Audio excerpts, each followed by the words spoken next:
Bonjour, Franck Kenyé depuis Yaoundé. J'espère que vous allez bien. Aujourd'hui, je vais vous partager en fait les raisons pour lesquelles je pense que toute personne de la diaspora devrait envisager à investir dans l'immobilier en Afrique. Je vais vous donner trois raisons principales, hein. Un peu plus encore s'il y a des idées qui me viennent par la suite avec les vidéos. Souvent, je les improvise et d'autres, je les prépare. Mais celle-ci, c'est pas ce que je veux donner en fait. Des raisons pour lesquelles je pense qu'il est impératif, important que chaque membre de la diaspora, dès qu'il peut, envisage d'investir dans l'immobilier. Par exemple, là où je suis à Bastos ici. Bastos, en fait, c'est un quartier résidentiel à Yaoundé. Et à Bastos, il faut seulement voir ce qui se passe ici.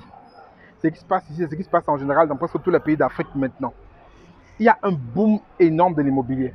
Ici à Bastos, en fait, les hôtels poussent comme des champignons. On n'arrive pas à trouver des appartements simples et vides, même pour y habiter. Il n'y a que des appartements meublés partout ici. Et ce qui se passe à Bastos, c'est la même chose dans plein d'autres quartiers, à Yaoundé, et certainement dans plein d'autres villes en Afrique. On te prend aussi pourquoi il y a ce grand boom-là. Parce que la population africaine est vraiment galopante, hein, elle grandit énormément. Et l'Afrique, c'est l'avenir. On ne vous le dira jamais assez. Parce que quand on construit tout ça, ce n'est pas pour que les Africains y habitent. C'est pour que des expatriés qui viennent visiter le Cameroun, qui viennent travailler au Cameroun, qui viennent investir au Cameroun habitent. Parce qu'il y a une vraie attractivité en fait. Les pays africains sont très attractifs. Et bon, les gens viennent de partout pour pouvoir habiter. Ça fait donc un boom immobilier. Et après, il y a aussi bien sûr, une classe moyenne qui émerge. Ça fait un boom immobilier. Après, il faut aussi comprendre ceci. Nos villes sont en pleine construction. Je prends le cas de Paris, par exemple. Comment Paris aujourd'hui, quand vous prenez la distance de Paris centre à la périphérie de Paris, sans compter les banlieues, on a 54 km environ. Je prends le cas de Yaoundé. Yaoundé, en fait, si on va jusqu'à Mbalmayo, on n'a même pas 35-36 km. Et Mbalmayo, c'est déjà une autre ville. Ça veut dire que dans les années qui vont venir, si on va à la même type d'évolution, ça veut dire que si la population continue à évoluer comme on évolue aujourd'hui, ça veut dire que demain, Yaoundé va se retrouver en Mbalmayo ou même en Sangminima ou à Ebolova parce que les populations vont toujours chercher où se loger et forcément, ça va s'étendre. C'est pareil dans la ville de Douala. Aujourd'hui, vous avez vu, j'ai fait une vidéo sur Dibamba Beach, en fait, hein, parce que Douala est en train de s'étendre énormément. Donc, si on prend les raisons pour lesquelles vraiment il faut que vous considérez l'investissement immobilier. La première raison, c'est ce que j'ai évoqué d'abord, c'est qu'il y a une démographie galopante. C'est-à-dire en fait que les démographies en Afrique n'arrêtent pas d'évoluer, les gens n'arrêtent pas bien sûr d'accoucher, il y a beaucoup de monde en Afrique, sans compter ceux qui viennent s'installer.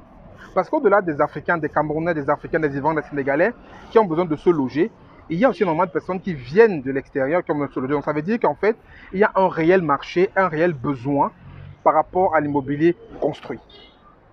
La deuxième raison en fait pour laquelle vous devez considérer l'immobilier, surtout quand vous êtes dans la diaspora, c'est que l'immobilier c'est un bien qui ne mange pas. Je m'explique. Si vous prenez un terrain et que vous savez très bien le sécuriser et que vous avez tout fait pour avoir votre titre foncier rapidement, le terrain après il est là, il ne vous dérange pas.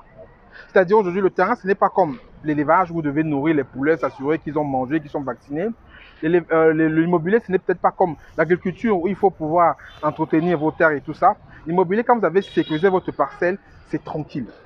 Vous pouvez laisser ça là même 15 ans, 20 ans, même vos enfants viendront toujours retrouver cette parcelle-là. Parce que quand vous avez sécurisé votre terrain, il vous appartient.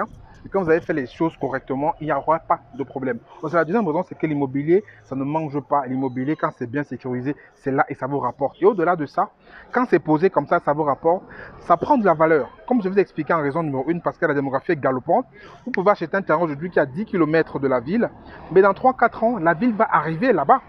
Et forcément, ça va prendre de la valeur. Donc ça veut dire qu'aujourd'hui, les calculs sont très simples. Hein. Vous laissez votre argent dans un compte bancaire en Occident, il ne vous rapporte même pas 1% par an. Cet argent-là, si vous l'investissez dans l'immobilier, correctement, bien entendu, bien suivi en Afrique, vous allez gagner énormément beaucoup plus. Au minimum des minimums, ce sera au moins 20% par an. Je dis même 20% par an, quand vous avez très bien fait votre calcul et que vous avez choisi les bonnes régions. Troisième raison pour laquelle je pense que vous devez considérer l'immobilier, c'est que c'est quelque chose qui est facile à piloter à distance. Écoutez bien. C'est-à-dire à distance, en fait, même si vous avez un bien immobilier, que vous ayez un bien nu ou un bien construit, si vous savez bien gérer ça, vous pouvez le piloter à distance très facilement. Nous, aujourd'hui, c'est Diaspora Service Conseil, on accompagne ceux qui sont en diaspora, que les appartements meublés, ici, pour l'instant, on n'est qu'au Cameroun, on les accompagne en fait pour la gestion, en fait, les services de conciergerie, en fait. Hein. Donc, il faut les appartements meublés, on suit le ménage, les petits travaux de rénovation, on accueille ceux qui arrivent, on les met à l'aide, en fait, on gère ça pour eux. Et c'est très facile. Après, il y en a aussi d'autres, par rapport aussi à un autre point, c'est que vous pouvez observer votre bien immobilier, c'est votre terrain, votre construction. Dès que c'est fait maintenant, c'est tranquille en fait. J'étais par exemple ce matin avec un couple qui vient en Belgique, hein. qui vient en Belgique, qui vont nous confier 2 appartements qu'on va gérer en conciergerie dans leur bâtiment. Et ils avaient ce problème-là, d'expliquer en fait qu'ils ont du mal à piloter leur appartement parce qu'ils ne savent pas faire, parce qu'ils n'ont pas expliqué, parce que bon, ils n'ont personne ici pour leur permettre de pouvoir gérer ça. Moi, je leur ai dit que c'est très facile. Quand on est en diaspora, piloter un bien immobilier ici, c'est très facile qu'on sait se faire accompagner. C'est ça le secret. C'est que vous ne pouvez pas avoir un bien immobilier ici comme ça, vous le laissez, vous partez. C'est facile quand vous savez comment faire, vous savez comment vous faire accompagner. Donc voilà un peu 3 raisons pour lesquelles je pense que l'immobilier, vous devez considérer ce paramètre très important dans vos plans d'investissement. Quand vous voulez investir en Afrique, l'élevage, il y a du potentiel.